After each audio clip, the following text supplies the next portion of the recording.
ನಮಸ್ಕಾರ ರೀ ಎಲ್ಲರಿಗೂ. ಮತ್ತೊಂದು ಮನೆಯ ವಿಡಿಯೋಗೆ ಸ್ವಾಗತ. ನಮ್ಮದೆಲ್ಲ ಊಟ ಆಗಿತ್ತು, 4 ಗಂಟೆ ಆಗಿತ್ತು. ನನ್ನ ಮಗಳು ಜಸ್ಟ್ ಎದ್ಲು, ಊಟ ಮಾಡ್ತೆ ಅಂತ ಹೇಳ್ತಾಯಿದ್ಲು. ನಮ್ಮದು ಊಟ ಆಗಿ ಚಹಾ ಮಾಡಿಕೊಂಡು ಚಹಾ ಕುಡಿದು ನನ್ನ ಹೆಂಡತಿ ಪಾತ್ರೆ ತೊಳಿತಾ ಇದ್ಲು. ನನ್ನ ಮಗಳು ಜಸ್ಟ್ ಎದ್ಲು, ಆವಾಗ ಕೇಟಿ ಬೇಕು ಅಂತ ಹೇಳಿದ್ಲು. ಅದನ್ನ ಹಾಕ್ಕೊಟ್ರು. ಅದರಲ್ಲಿ ಕೆನೆ ಇದ್ದಿದ್ದನ್ನು ನೋಡಿ ತೆಗಿತಾಳೆ ಅವಳು. ಇಲ್ಲಿ ನನ್ನ ಹೆಂಡತಿ ಚಹಾ ಮಾಡೋ ಹೊತ್ತಿಗೆ ಹಾಲು ಚಲ್ದಿ ಅಂತ ಬೈತಾ ಇದ್ಲು.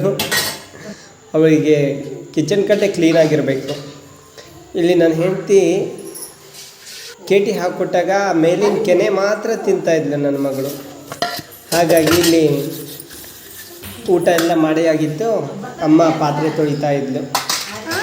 ತಂಗಿಗೆ ನನ್ನ ಮಗಳಿಗೆ ಚಾದು ನನ್ನ ಚಹಾ ಹಾಕಿದ್ದು ಅವಳಿಗೆ ಅದ್ರ ಕೆನೆ ತೆಗಿತಾ ಇದ್ಲು.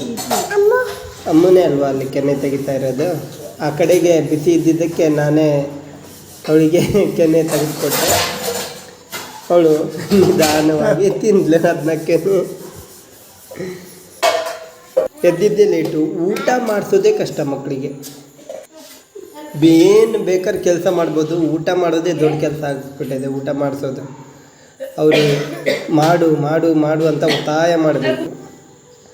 ನಮಗೆಲ್ಲ ಹಬ್ಬ ಒಂದು ಬಿಸ್ಕೆಟ್ ಸಿಕ್ಕರೆ ಸಾಕು, ಹೊಟ್ಟೆ ತುಂಬ ಅನ್ನ ಸಿಕ್ಕರೆ ಸಾಕು ಅಂತ ಹೇಳ್ತಾಯಿದ್ರು. ಇವಳಿಗೆ ಮಾತ್ರ ಹಪ್ಪು ನೀರು ಕೊಟ್ಟರು ಅವಳು ಎಲ್ಲಿದ್ದಾಳೆ ಅಲ್ಲೇ ಹೋಗಬೇಕು, ಅಲ್ಲೇ ಊಟ ಮಾಡಿಸ್ಬೇಕು. ಮೊದಲಿಗೆ ಅಮ್ಮ ಊಟ ಮಾಡ್ತೆ ಅಂತ ಅಂದರು 4 ಕಡೆಗೆ ನಾನು ಕಾಳು ಬೇಕು ಅಂತ ಅಂದರು. ಪಲ್ಯ ಮಾಡಿಲಾಗಿತ್ತು. ಹಸೆ ಕಾಳೇ ಬೇಕು, ಮೊಳಕೆ ಕಾಳು ಅಂತ ಅಂದರು. ಮೊಳಕೆ ಕಾಳು ಒಯ್ದು ಕೊಟ್ಟೆ. ಕಡೆಗಾದರೂ ಊಟ ಮಾಡಲಿಲ್ಲ. ಸಾಯಂಕಾಲ 7 ಗಂಟೆ ಹೊತ್ತಿಗೆ ಮನೆಗೆ ಬಂದೆ, ಕೆಲಸ ಮುಗಿಸ್ಕೊಂಡು. ಚಹಾ ಮಾಡ್ತಾಯಿದ್ಲು ನನ್ನ ಹೆಂಡತಿ. ಇವಳು ಹೋಗಿ ಕುರ್ಚಿ ಇಟ್ಕೊಂಡು ಗ್ಯಾಸ್ ಕಟ್ಟೆ ಮೇಲೆ ಹೋಗಿ ಕುತ್ಕೊಂಡಿದ್ದಾಳೆ. ಗ್ಯಾಸ್ ಕಟ್ಟೆ ಮೇಲೆ ಈಗಂತೂ ಸ್ವಲ್ಪ ದೊಡ್ಡವಳಾಗಿದ್ದಾಳೆ. ಗ್ಯಾಸ್ ಕುರ್ಚಿ ಬೇರೆ ಇಟ್ಕೊಂಡು ಹತ್ತೋದು ಇಳಿಯೋದು ಕಲಿತಿದ್ದಾಳೆ. ಇಳಿಯೋಕ್ಕೆ ಬರಲ್ಲ ಅಷ್ಟು. ಇಳಿಯೋ ಹೊತ್ತಿಗೆ ಮತ್ತೆ ಜಾರಿ ಬೀಳ್ತಾ ಇರ್ತಾಳೆ. ಬೇಕು ಅಂತಲೇ ಕೆಮ್ತಾಳೆ ಇವಳು, ಬೇಕು ಅಂತಲೇ ಕೆಮ್ತಾಳೆ. ಹಾಗಾಗಿ ಒಂದು ಚಿಕ್ಕದಾಗಿ ಈ ಥರ ಹೊಡೆದೆ. ಅದನ್ನೇ ಹೊಡ್ಕೊಂತ ಇದ್ದು ನೋವಾಗ್ತಾಯಿದೆ. ನನ್ನ ಹೆಂಡತಿ ಸಕ್ಕರೆ ಚಾಪಡಿಯಲ್ಲೇ ಇಟ್ಕೊಂಡು ನಮಗೆ ಚಹಾ ಕೊಟ್ಟರು ಫ್ರೆಂಡ್ಸ್.